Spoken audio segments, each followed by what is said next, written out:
It was a cold Friday evening, and the first hints of winter had settled over the neighborhood. I was sitting by the living room window, sipping a steaming cup of coffee, when I noticed Emily, my wife, arriving home later than usual. She stepped out of her car with a smile on her face, a kind of radiant joy I hadn't seen in years.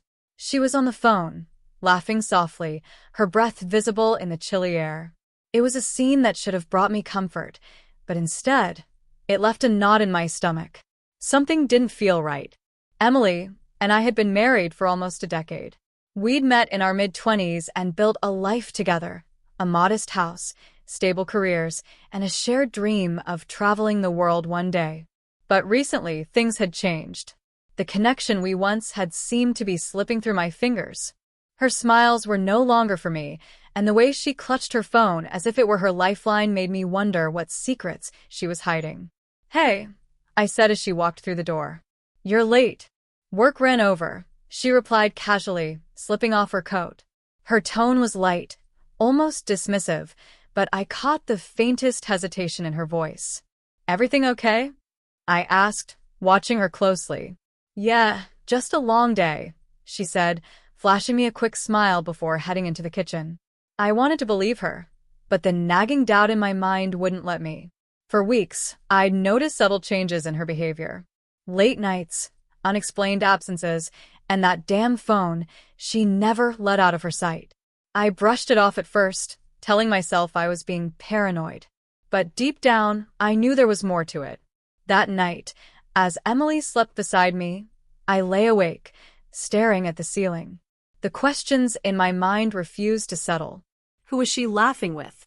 Why did she seem so distant? And why did I feel like a stranger in my own marriage?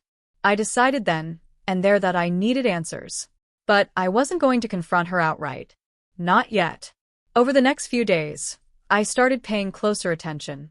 I noticed the way she'd tilt her phone away when I walked into the room, the sudden work dinners she hadn't mentioned before, and the perfume she'd started wearing again, the same one she'd worn when we first started dating. Each small detail added fuel to the fire of my suspicions. One evening, while she was in the shower, I did something I'd never done before. I picked up her phone. My hands were trembling as I unlocked it, praying I wouldn't find anything. But as I scrolled through her messages, my worst fears were confirmed.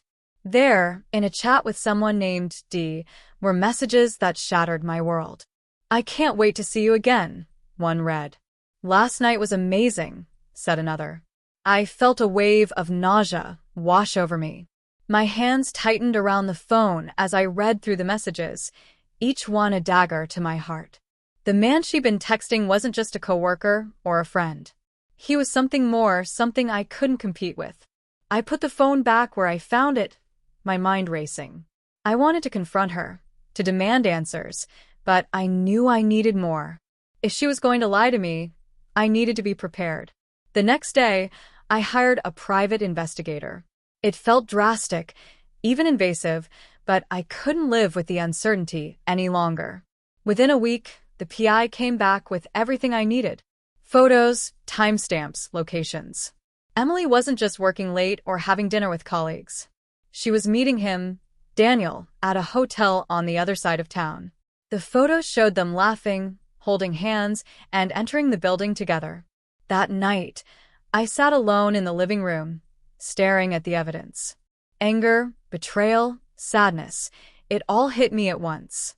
But amidst the chaos of my emotions, a sense of clarity emerged. I realized I couldn't stay in this marriage. Emily had made her choice, and now it was time for me to make mine. The following week, I began preparing for my departure. I opened a new bank account, transferred half of our savings, and found a small apartment across town.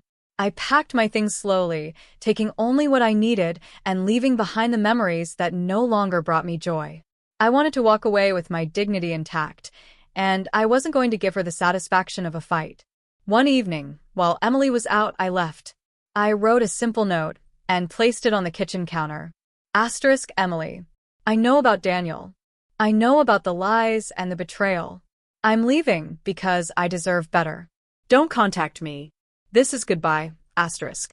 As I closed the door behind me, I felt a strange mix of sadness and relief. The life I thought I had was over, but a new one was just beginning. In the weeks that followed, Emily tried to reach out. She called, texted, and even came to my new apartment once, but I didn't answer. I'd said everything I needed to say in that note. Her apologies and excuses didn't matter anymore. I was done with the lies, the betrayal, and the heartbreak. I threw myself into rebuilding my life. I focused on work, reconnected with old friends, and even started therapy to process the pain. It wasn't easy, but with each passing day, I felt stronger. For the first time in years, I felt like myself again. Months later, I received a letter from Emily. It was long and filled with regret. She admitted to everything, apologized for taking me for granted, and begged for another chance.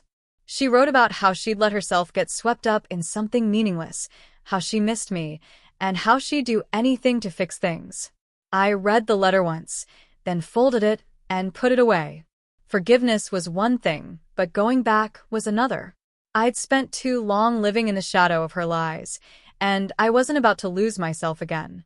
Looking back, I realized that leaving Emily wasn't just about escaping her betrayal. It was about reclaiming my dignity, my happiness, and my sense of self. And for that, I'll always be grateful. Not to her, but to myself for having the courage to walk away when it mattered most.